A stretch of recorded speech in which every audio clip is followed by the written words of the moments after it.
Hey everyone, welcome back to the Valencia Career Mode. It's Season 1, Episode 3, and as you guys remember, we capped off the last episode with another decent performance and a 2-1 win against Osasuna. Now, the performance wasn't a particularly dominant one, especially in the possession department, but there were some good signs. Chance creation is definitely there, goal scoring opportunities are definitely there. But I would like to keep a little bit more possession. Like I said, get that number up to the 70s. 58 is a little bit low. At the very least, we kept consistent possession and didn't relinquish too much of it. The opponent didn't have a longer spell of possession, so that's at least kind of good. But we definitely need to improve in this department, and we also need to improve in winning possession back in their half. Guys, we did it sporadically, but I would like to do it more often and higher up the pitch so that we can really get some easy chances and score some more goals. Now, I'm going to take this game with a bit of a grain of salt because, first of all, we still are developing the squad. I'm learning the nuances of this 3-4-3 Cruyff diamond, and we also sold Paulista, so I had to play Guillamon in CDM, Racic at CB, so it was a bit of an experiment for me, but I have to say Guillamon did quite well. He didn't misplace barely any passes. His dribble success rate was 100, and he was popping up in the perfect spaces to build up, to orchestrate from the back. And you can see he's just spreading those balls out, getting into position, and starting the build-up. This is exactly what he needs to do. And he also contributed in the attacking phase as well. So that's good. And Racic at CB also did quite well. As you can see, his average position was at the half line, which is what we want. And his pace wasn't an issue yet, at least not in this game. And he also distributed the ball very well in that libero role. So for now, it's very encouraging signs, but we're going to have to keep an eye on this and decide whether Racic and Guillamon are our long-term solutions or whether we need to dip into the transfer market after. Guys, this season is really about setting the foundations for the 3-4-3 Cruyff Diamond system and squad development. Now, we do still have to have some success and show progress. The board expects us to get a European spot, so at least position number 6, Conference League. And I feel like that's doable if we play well. We have started off decently well with 10 points from the first 4 games, but let's face it, it really has been an easy schedule. The real test and the barometer of where we are as a team is coming up next with games against Real Madrid, Sevilla, and Bilbao in this episode, guys. And we start off against Real Madrid, the toughest test probably, and they are the best team in La Liga still. Barcelona has maybe fallen off a little bit, but Real Madrid really do have some quality players, and they don't set up like the teams we've faced so far, guys.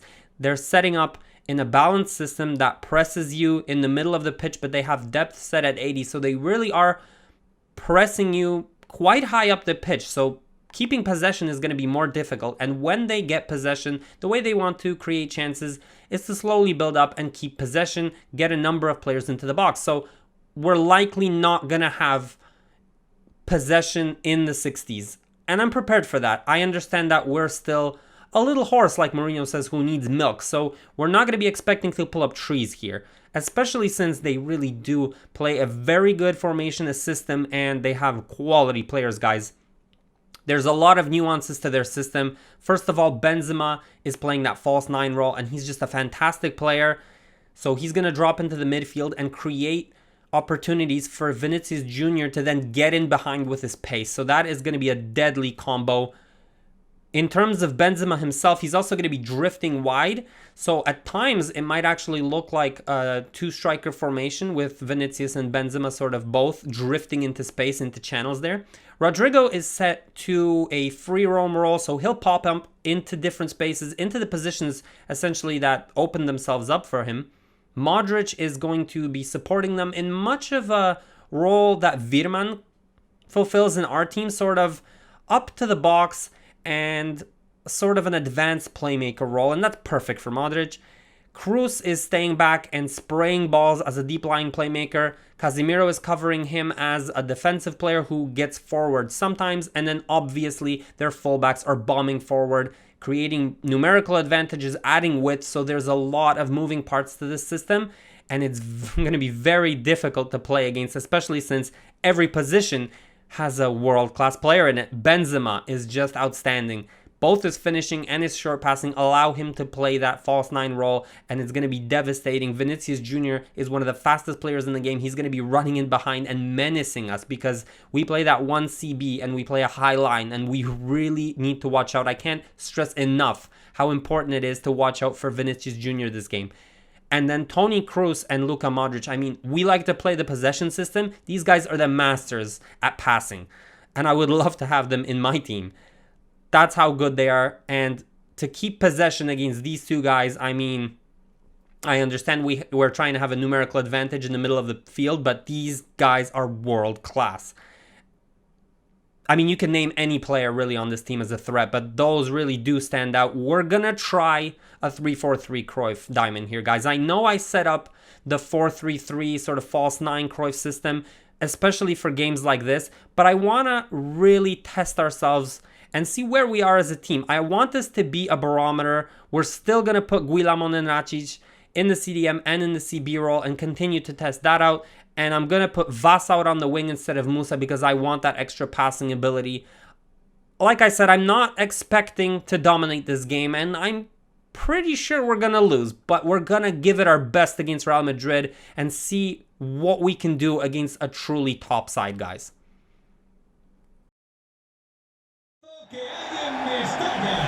Ya sabe, Madrid que ha venido para avasallar a quien se le ponga por delante. Y ahora quiero oídos bien fuerte.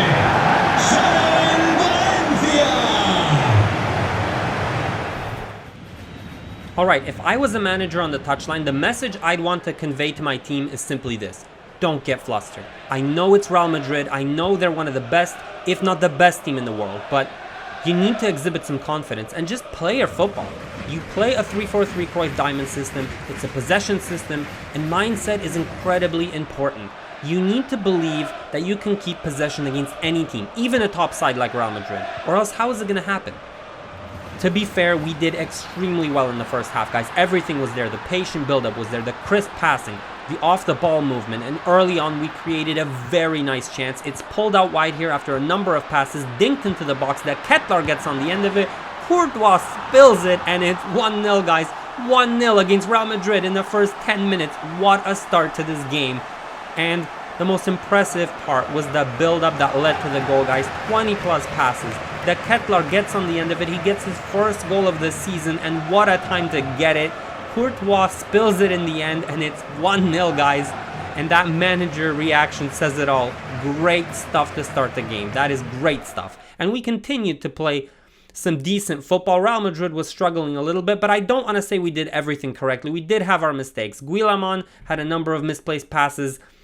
Again, they tried to use the pace in behind. Racic was dealing with it early, and he was dealing with it well. When Real Madrid lost the ball, they were pressuring us high, and we had to play out from the back, and we had to have great crisp passing, and we did. Look at this. We get out from the back, we beat the press, and then we recycle possession, calm it down, build up play again. Racic swings it out wide, and that's how we start our opportunities. Again here, Guillamon puts it out wide, and then we start our opportunity. And in this case, we try to move it around. We play a number of passes here, then we misplace it. But look at the reaction of the team. Look at the reaction. Everyone is covering their man. There's no pass for him to make other than this dink right here. And then Nandez is ready to capitalize, and this is what I was harping on. Get the ball in their third and get easy opportunities like this.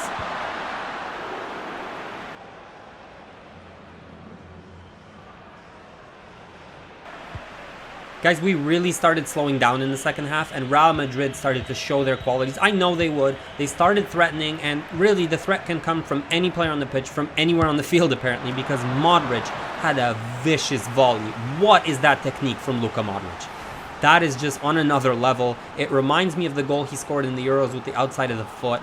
That is just outstanding. A good save by Silesen, but like I said, Real Madrid started really ramping up the pace, and I found it difficult both in defense and in offense. I couldn't really get anything going. Real Madrid gets a good interception here, and they're on their bikes, guys. And what did I say? Watch out for Vinicius Jr. He runs at Racic. He does fairly well to marshal him out wide, to cut out the passing lane initially, but he manages to get it in. And Benzema scores for 1-1, guys. It's unfortunate. I'm not going to knock my players too much because this is partly the fault of the system, or it's the risk I take anyways. Maybe there could have been more coverage in the middle, but it was decently defended.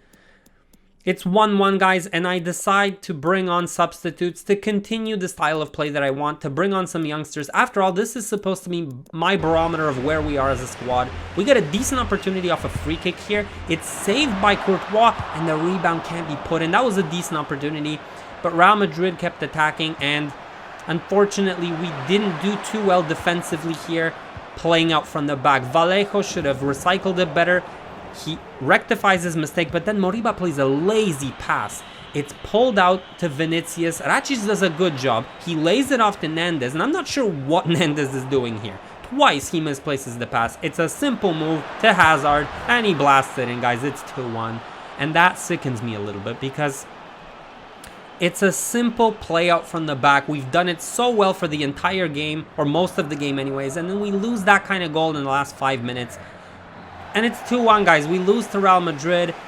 In a game, I thought a tie would have been a fair result. We did very good in the first half. In the second half, we slowed down, but for the most part, we put up a fight against Real Madrid. And to lose it in the way that we did, we clearly need to do better there. We need to be able to play out from the back comfortably. That is one of the hallmarks of our system, guys. So there's room to improve for sure.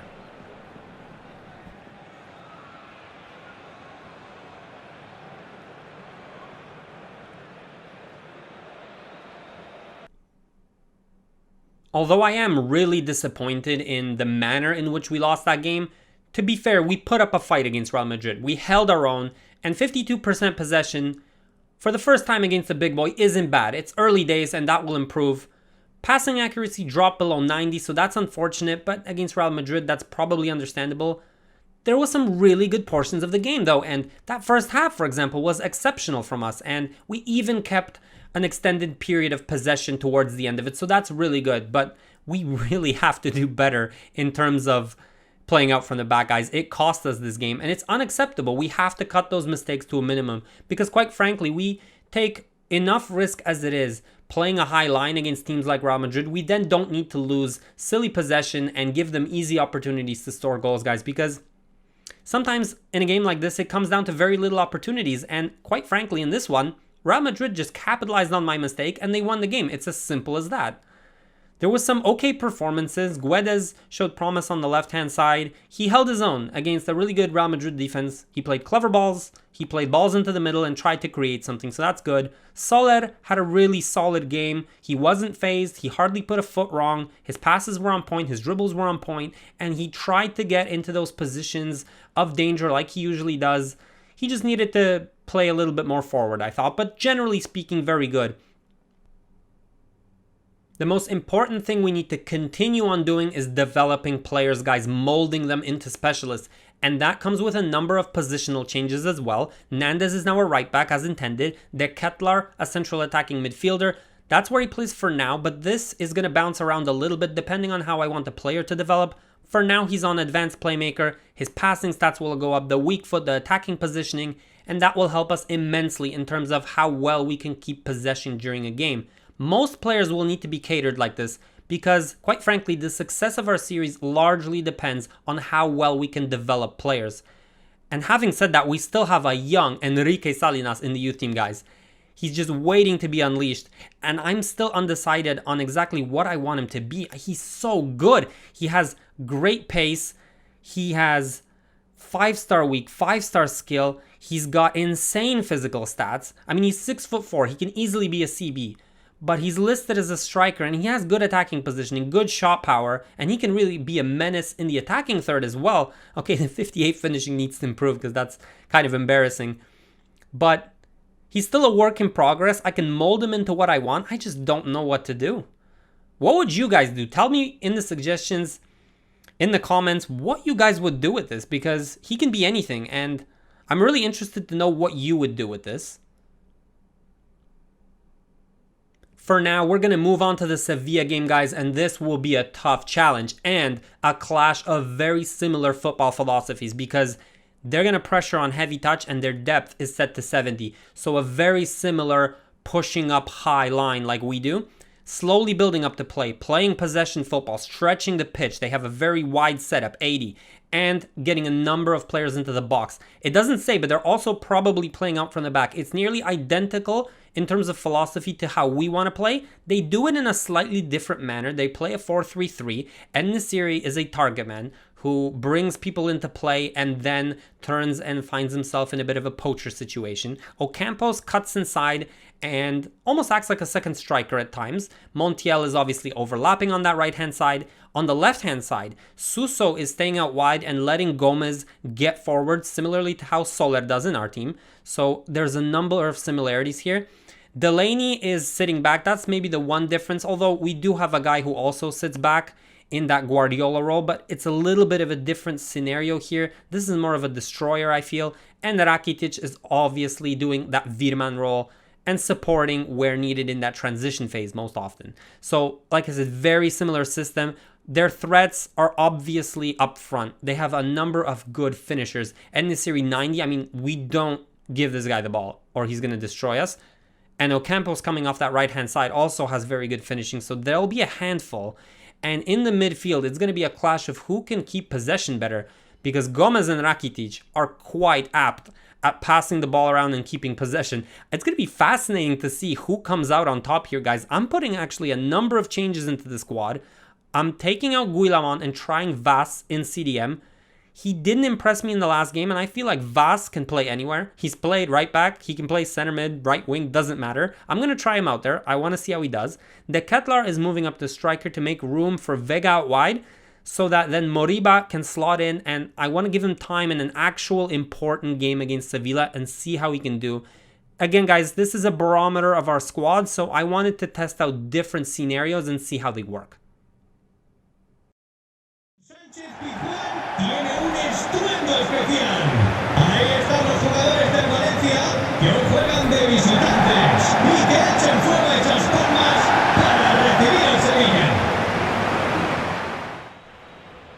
Guys, Sevilla is a damn good team. I didn't realize how good, but they play out from the back with ease. It's like I don't even exist. It's like playing in a forest with trees around. The passing is crisp. It's unconventional. There's a lot of back heels. It's so easy on the eye, so fluid, and so nice to watch. I mean, look at this back heel in for En-Nesyri. Silasson makes a save, and then Racic has to make a clearance off the line. We were on the back foot. Sevilla was destroying us, and they were playing it perfectly. Every facet of the game, especially this one, guys. Playing out from the back was a little bit difficult. They pressured well. Look at this team press. There's only a pass to the goalie. We do that. We get out of this predicament because we did well in playing out from the back at the beginning, but they continued to pressure us. And it wasn't always through the middle and nice little clever passes. They varied it up, and Suso went out on the wing this time. He went past our man, put a very nice cross in for Ocampos, and he flies in for 1-0, guys. And we're down, but this is more so down to the tactic and the trade-off I make, the risk I take, playing left back, right back instead of CBs in the back three. I do this so I have more mobility in the offense, and that comes with its price, and this is one of them. This is going to happen a lot in the series because that's our weak point. To be fair, the cross shouldn't have gone in the first place. That's my issue, but we do well to bounce back, and around the 20-minute mark, we finally get a little bit more possession, start playing our football, and we had a very decent chance here. We work it around side to side, and De Ketelaere gets on the end of it, but he can't sort his feet out. But it was good. We continued to press, and we had a number of chances here. This time we lose it, but immediately we pressure, force the goalie to make a mistake, win the second ball, recycle play, then get a very nice ball in here, and De Ketelaere on the cutback again. This time it goes in, guys, 1-1, and deflection, I'll take it any way I can get it, you know, guys. And the most encouraging thing here is that we pressured the goalkeeper, we forced him to make a mistake, and then we were able to capitalize on it. So that's great. We tried to press on, but unfortunately, we made a silly decision to switch play here, and it cost us because En-Nesyri was released with one pass. Silasson makes the initial good save, but no one picks up the runner in Ocampos, and it's 2-1, guys. That's criminal. How do you not pick up that runner? I mean, he's running into the box. Does anyone want to pick him up? Like, you have to. What is this guy doing over here? He's vacillating. You want to maybe run towards and put a tackle in? Nope. Nope. All right, 2-1. And we don't cover ourselves in glory for the rest of the half, guys. We play very sloppily, lose possession, and Sevilla, they play so comfortably on the ball, and they don't force anything. That's the thing. They play it forward. There's nothing on. Similarly to us, they sort of recycle play. They get it back here, and this is a very nice pass. And Racic should have made it 3-1. Great save, Silas.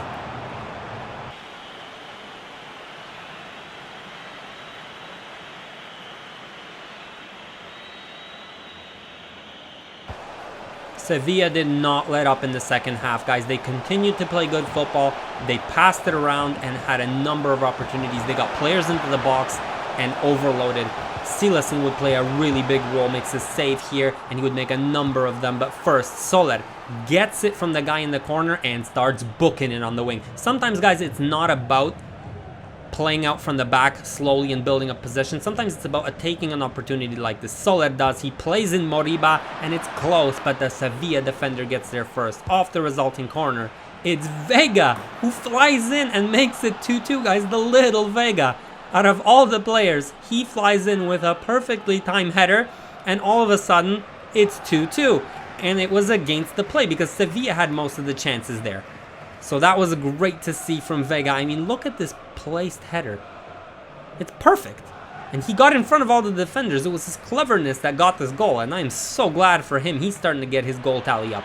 And we tried to continue to pressure on from there, but we couldn't get anything clear. And there was a number of block shots from Sevilla. The game opened up, to be fair, because I feel like both teams wanted to get the win here. They weren't satisfied with the draw. And so there was a lot of back and forth from then on. Sevilla had a really good chance here. They played in Ocampos.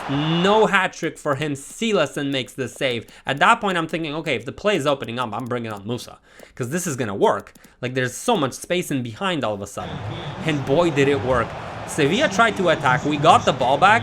And then we played it quickly because I knew this was going to happen. We play it very nicely. Musa's on his bike and he runs. He runs like his life depended on it. Surges into the box, guys. And what is that? Musa, what was that, man? You really couldn't even get it on target? Like, that was pretty embarrassing. We had that chance to make it 3-2 late on in the game, and I thought it would cost us, but Silasen bails us out in the end. 2-2. Fair result. I don't know. You know what? Musa should have scored that, and we should have just robbed Sevilla, made it 3-2. Unfortunately, he didn't. It's a 2-2 result, and the end, mixed feelings.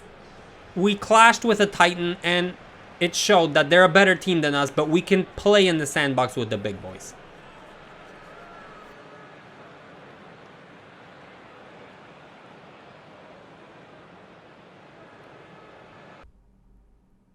When you look at the cold hard facts of the game, Sevilla destroyed us, let's face it. 6.6 expected goals versus 1.4.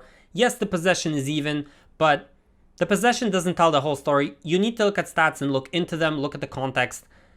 We had equal amounts of the ball, yes, but Sevilla did a lot more with it. They were more dangerous. They had a lot more shots on target. They didn't have as many blocked, and quite clearly, those were clear chances that Silasen just bailed us out of.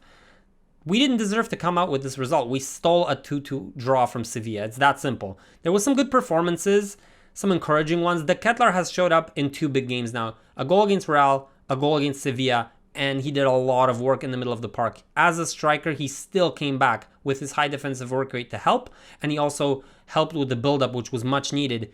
He had most of his passes in the middle of the park. He didn't have too many touches or passes in the final third. He was only getting on the end of those and basically shooting in the box, which is fine. Actually decent from De Ketelaere. Soler had a decent game as well. He's consistent. That's what I can say. And he gets into those positions. He was trying to make things happen. Sevilla was just cutting a lot of it out. Guillamon, again, decent positioning and a lot in the final third, which is good. He helped out in the offensive phase, but all this tells me is that they're getting into great positions, but we need to do more stuff with the ball. We need to be more purposeful and more threatening. A lot of it is empty right now, so we need to work on that. The last game of the episode will be against Athletic Bilbao, and this will be very different to the possession games we played against Real Madrid and Sevilla. We're going back to a system which uses a balanced approach, waits for you to make a mistake, and then uses forward runs and fast build-up to make you pay on the counter, and just in general use of space in behind. Very similar to how Granada played. Again, a 4-4-2 just like Granada, but this time with some slightly different aspects. They're playing a classic target man with a classic fast forward getting in behind him. So that'll be interesting to see, especially since that forward is Inaki Williams. They're playing two midfielders, one that sits back, one that has the license to almost act as a 10 at times in certain phases of the game, and then obviously their fullbacks are bombing forward. The only player who has a license to do whatever he wants is Buanga. He'll be free roaming and adding that layer of unpredictability. It's going to be an interesting battle because first and foremost, their main threat is Inaki Williams, and this guy is insane. His pace is off the charts, his physicality is off the charts, and he's going to be a handful for our system and for our defenders. Buanga as well is very pacey and will be attacking us from that left-hand side. In order to cope with this, I've decided to make a tactical change and bring on Vas as a CB instead of Racic. We need that extra pace just in case we get caught out. Racic will play in his classic role as CDM, and I'm also experimenting with our whole front line here. Mostly because there's a number of players tired, but also because I wanted to try out the young wingers, give them a chance. And Guedes will be going striker, Vega as a central attacking midfielder. These guys in-game already move around, so I'm just trying them out in different positions and seeing how they'll do to start the game off.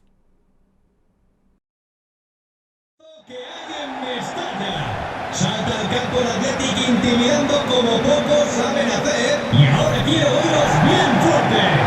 ¡Salen Valencia! It was clear how Athletic Bilbao wanted to play.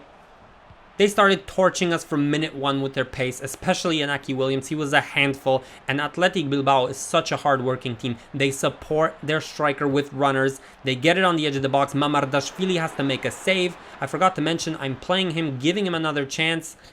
And this game, I have to say, resembled a tennis match in the first 20-30 minutes. I mean, I don't like it. I don't like how it was playing out. We played it well, and Blanco surged into the box early on, got it, banged it into the back of the net, and it is 1-0.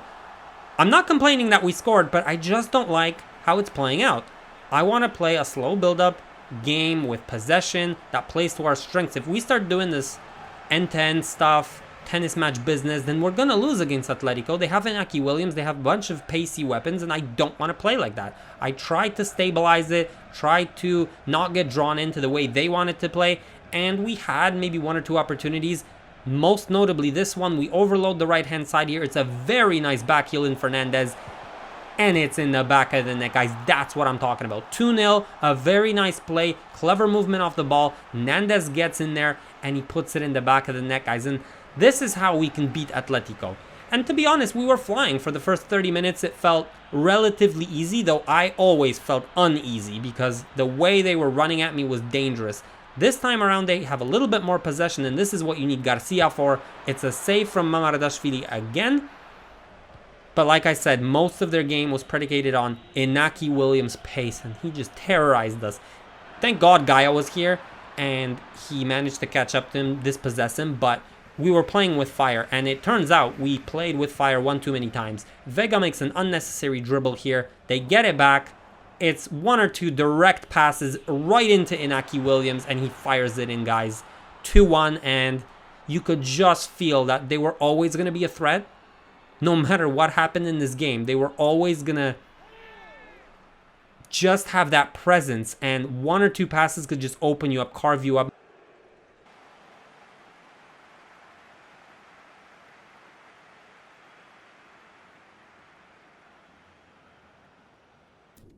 So I finally decided to make a tactical adjustment and change something. Something needed to change because we were getting roasted. And the worst thing you can do, the worst thing, is to simply sit there and do nothing. So I changed the system to a 4-3-3, brought on Guillamon as a CB, and I was hoping this would do the trick. But it was a bit of an amateur hour moment from me because I misread what I actually should have done. And what I actually should have done is lower the defensive line. Simply lower the defensive line and there wouldn't be so much space to run in behind. I didn't do that, and what I did didn't really do anything. All it did was, instead of one CB getting roasted, now it was two CBs getting roasted, so it was a bit farcical from my end.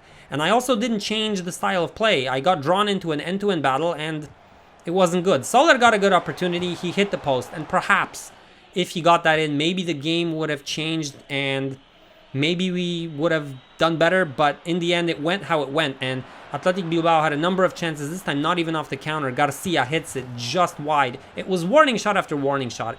And in the end, the pace killed us. And the managerial ineptitude killed us, to be fair.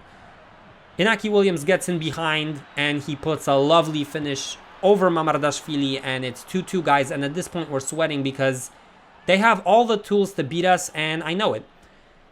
And if I realized in time that the defensive line needed to be lowered, then this game would have turned out completely differently. But instead, we continue doing what we did all game, and it didn't work. No surprise. Atletico continued to counter, continued to press, and again, the pace killed us. This time, Inaki Williams played the part of the creator. Morcillo went in, and 3-2, guys. And this is exactly the moment where you shouldn't blame players at all. You should blame the manager for his ineptitude. It's all down to the tactical decision. If I had reacted even before the game, I just didn't give him enough respect. And certainly I didn't make the right call in-game. I tried to rectify this. And at this point, okay, go back to a 3-4-3. Try to get something going. Try to get a little bit of possession. Maybe scratch a goal, get a tie. But this really didn't do anything either. They continued to harass us, and it should have maybe been 4-2, 5-2, because they had a few more chances. Inaki Williams was just torching us. Mamardashvili didn't get surprised. And so, in the end, it did end up just 3-2. I feel a little bit fortunate. I feel a little bit dumb, because I should have reacted better. Overall, we lose the game, and it's not been that great of an episode. We've only got 1 point to show for all our work against Sevilla, Real, and Bilbao, so a little bit disappointing, guys. Thank you so much for watching, for sticking with me, and I will see you next time, guys. Laters!